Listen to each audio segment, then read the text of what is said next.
Welcome to episode number 13 of the Body to Lead podcast. Today's question, are rest days good for me? I'm Kyle Hubbard, personal trainer, nutrition coach, and international fitness presenter. And I'm Georgie Hubbard, personal trainer and mindset coach. And we're here to answer all of your biggest fitness and nutrition questions in under 10 minutes. We care about your health and well-being and are prepared to cut through the noise to help you find the answers. Having worked with thousands of clients, we've seen and heard it all. So if you're ready to take back control and know what it takes to get fit and healthy, then this is the podcast for you.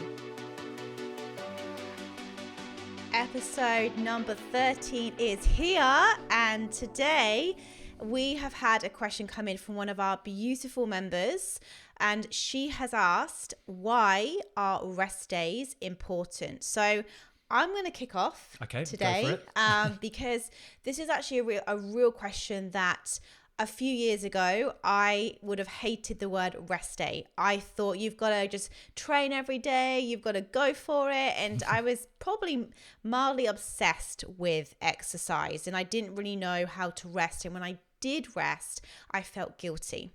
Now I've done a lot of work on that because I know now how important rest is. And I'm not just talking about when it comes to exercise, I'm talking about your mental health here as well. So for me now, I take 2 rest days a week. On those rest days, I will still move my body. I'll go for a walk. We've obviously got Ted, so we have to go for a walk anyway.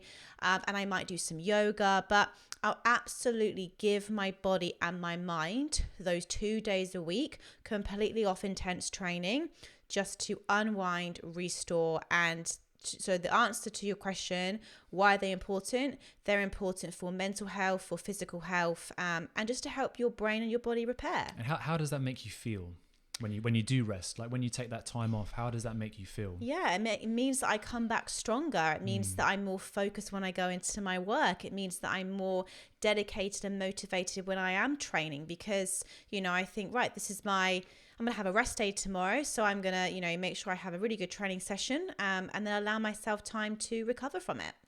I think you touched on something brilliant there as well, Georgie, and that is taking those rest days, but only to really prepare you for the next day. Now, I think there's a slight difference between training and exercise. So the way I define training and exercise is when you're training, it's like you're training for something. So whether you're running a marathon, doing a triathlon, maybe doing strongman, whatever it might be, you're training for something. So when that happens, you are really pushing yourself to the absolute maximum. Whereas when you're exercising, you might just be exercising for health. So Georgie mentioned that even on the days, quote, that are rest days, she's still active. So we're still doing yoga, we're still going for walks. So even though we're still exercising, we're not training, we're not really going hard at it. So we really do have to listen to our bodies when it comes to that and really identify what the goals are.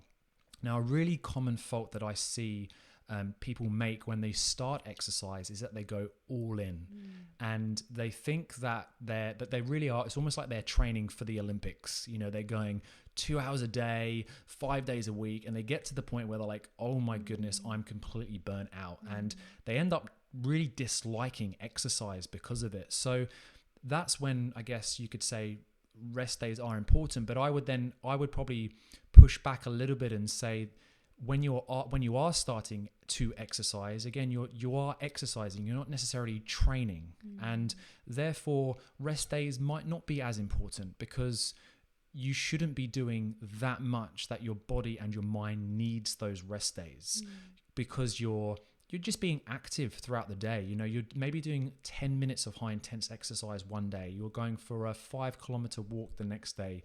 You're doing yoga the day after that. You're then going back and doing another 10 minutes of high intense training. Okay, you're just kind of mixing your training up. You're not pushing yourself to those complete extremes. Athletes are a prime example of this, and their rest days, and they will, before a competition, they'll ramp up and they'll taper off before the big event. They'll train, have that day off just before the event where they'll do some very, very light exercises because they know their bodies and their minds have got to be fresh. So I would say if you're feeling like you're needing a rest day, then maybe you're training too hard. Potentially you might be training too hard, because we should still be exercising every single day. And we don't want to get to that point where we are really, we're burnt out, you know, and we're lying on the sofa. Yeah, I'd also just say as well, though, that the type of exercise that both Kai and I do, we do strength training. So your muscles, they develop at rest. So you can't just train weights every single day. It would be actually, you'd end up going backwards. So when you get the results is when you are resting, because that's when your muscles are repairing. Because in the gym, when you're training with weights, you're tearing your muscles. And then when you relax, when you rest, then that's when they're rebuilding. So our rest day is important 100%. But I just do think, you know, listen to your body, because if you are starting an exercise regime, then perhaps you are going to be taking a couple more days off, and that's okay. But I think on those days, still try and move, still try and, you know, get your 10,000 steps in, go for a walk. Don't just lie on the sofa all day, however tempting it is. It's not using the rest day as a complete rest an day. Opportunity just to sit in like a couch potato and watch Netflix all day. But, you know, still move your body. But I guess what Kyle's saying is there's a difference between training and exercise. So obviously, if your form of exercise is yoga and walking, then yeah, you probably could do that every single day. So you know, you probably wouldn't have to have a rest day from walking or yoga. But, you know, if you are training in the gym 4 or 5 times a week, then yes, absolutely, I would encourage you to take 1 or 2 days off a week. And not just for your body, as I said at the start, more for your mind.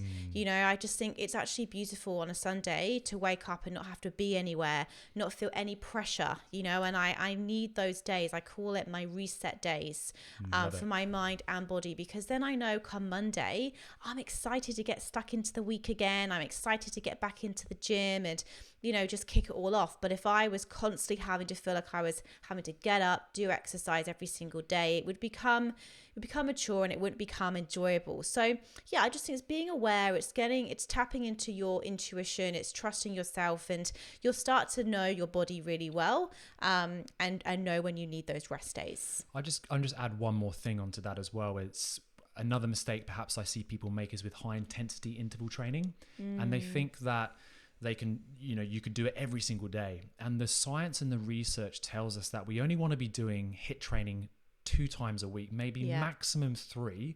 And that's only for 20 minutes, 20 to 25 minutes where we're in that complete red zone. And if you think about it, if you're pushing yourself to that absolute maximum, like where you are breathless, your muscles are absolutely screaming at you, you want to have that rest. Because if you then go in the next day, you know, we have a thing called EPOC, which we'll go into at a later time. We'll discuss at a different time. But if you're going in slightly fatigued and you're supposed to give your maximum again, well, you're actually not giving your maximum because you're fatigued. So even though you think you're giving your maximum, you're kind of going up and then you're going down and then you're going up again, but you're not quite hitting that ceiling because you haven't given your body enough time to rest. So with HIIT trainings especially, absolutely give yourself that recovery, because that's so important. Again, another mistake I see people make is that, like you said at the start, you just, you know, we've made it before, is where we just go, and our bodies just don't have time to recover. Absolutely. And when Carl says HIIT training, he means, you know, that real high intensity where your heart rate is at absolute maximum, you know, which I used to love. I used to love all the Les Mills, like Body Attack, RPM, Sprint, Grit. I used to do it all and then wonder why I was absolutely exhausted through most of the day. So just be really real aware, find some balance in your routine as well. I think that's key. But yeah, another great episode. Another amazing episode. Well, look, have yourself a beautiful day, and we'll see you on the next episode. See you soon. Thank you for listening to today's episode. If you have any burning questions that you want answered, be sure to reach out to us on social media. I'm Kyle Edward Hubbard on Facebook and Instagram. And I'm Georgie L. Hubbard on Facebook and Instagram. If you've enjoyed today's episode, we would love it if you left us a review.